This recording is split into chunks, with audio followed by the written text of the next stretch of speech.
In this video, I'm going to teach you how to use Trello for Scrum. So if you're interested to do this, first head over to Trello.com, input right here your email in order to sign up for free.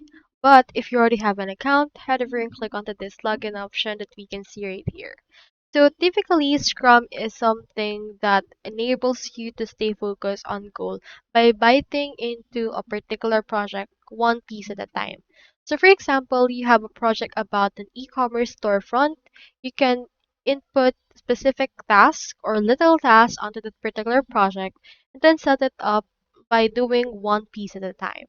So I've already have my account and here is what it looks like. So for that particular Scrum, let's head over and then use in here this remote team hub option.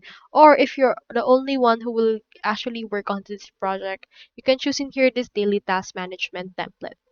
You can click on that and then from in there, click onto this create board from template.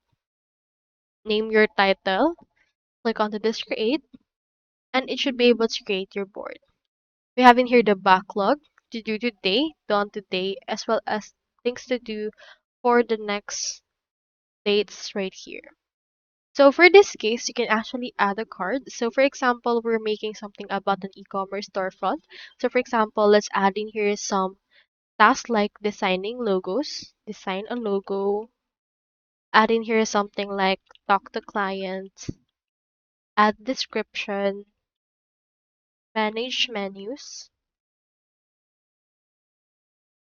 design products, add products. So in here, you can just add in here everything that you wish to do for that particular storefront. So for example, if you're already done with creating a logo right here, you can just drag that to done today. So as you can see, your list actually diminishes by biting onto the actual project one piece at a time. So it helps you stay focused with your actual management. So that's how you use Trello for Scrum. I hope this video helped you out.